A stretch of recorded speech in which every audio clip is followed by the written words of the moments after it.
Suvali beach ફેસ્ટિવલનું આજે ભવ્ય ઉદઘાટન સુવાલીના દરિયા કિનારે આજથી 11 જાન્યુઆરી દરમિયાન ત્રિદિવસીય ઉજવણી બીચ પર ગીત સંગીતથી લોકો ઝૂમી ઉઠ્યા। સુરતના હજીરા સ્થિત રમણીય સુવાલી બીચ પર પ્રવાસનને વેગ આપવા માટે ગુજરાત પ્રવાસન નિગમ અને સુરત જિલ્લા વહીવટીતંત્ર દ્વારા આયોજિત ત્રિદિવસીય સુવાલી બીચ ફેસ્ટિવલનો 9 જાન્યુઆરીની સાંજે અત્યંત ભવ્ય અને રંગારંગ પ્રારંભ થયો છે।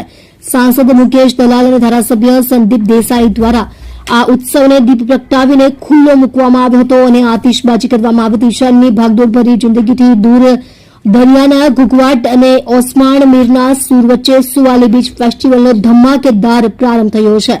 સુરતીઓ માટે આ વીકેન્ડ મનોરંજન, સાહસ અને સંસ્કૃતિનો અદભુત સંગમ બની રહેશે।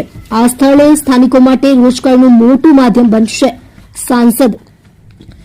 સાંસદ મુકેશ દલાલે ઉદઘાટન પ્રસંગે જણાવ્યું હતું કે ગુજરાત કુદરતી સંપત્તિથી સમૃદ્ધ છે અને સુવાલીના દરિયા કિનારાને સ્ટેટ ઓફ ધ આર્ટ સુવિધાઓ સાથે વિકસાવવા માટે રાજ્ય સરકાર પૂરી તાકાત લગાવી રહી છે। આ સ્થળ માત્ર પ્રવાસીઓ માટે હરવા ફરવાનું કેન્દ્ર જ નહીં પરંતુ સ્થાનિક ગ્રામજનો માટે રોજગારીનું પણ મોટું માધ્યમ બનશે। ધારાસભ્ય સંદીપ દેસાઈએ ઉમેર્યું કે મુખ્યમંત્રી ભૂપેન્દ્ર પટેલ અને હર્ષ સંઘવીના માર્ગદર્શન હેઠળ સુરતની વધતી વસ્તીને ધ્યાનમાં રાખી પ્રવાસન સુવિધાઓ વધારવામાં આવી રહી છે। સ્વાદ રસિકો માટે ખાસ ફૂડ કોર્ટ, ચટાકેદાર વાનગીઓ વગર કોઈ પણ ઉત્સવ અધૂરો હોય છે, તેથી સુવાલીમાં ખાસ ફૂડ કોર્ટ બનાવવામાં આવ્યું છે। અહીં વિવિધ પ્રકારના સ્ટોલ્સ પણ સુરતીઓ દરિયાના ઠંડા પવન સાથે સ્વાદિષ્ટ ભોજનની મજા લઈ રહ્યા છે। સેલ્ફી અને ફોટોગ્રાફીના ક્રેઝને ધ્યાનમાં રાખી સુંદર ફોટો કોર્નર પણ તૈયાર કરાયા છે। જિલ્લા કલેક્ટર ડોક્ટર સૌરભ પારઘી સહિતના ઉચ્ચ અધિકારીઓએ વિવિધ સ્ટોલ્સની મુલાકાત લઈને વ્યવસ્થાઓની સમીક્ષા કરી હતી। 11 જાન્યુઆરી સુધી સુવાલી બીચ ફેસ્ટિવલ ચાલશે।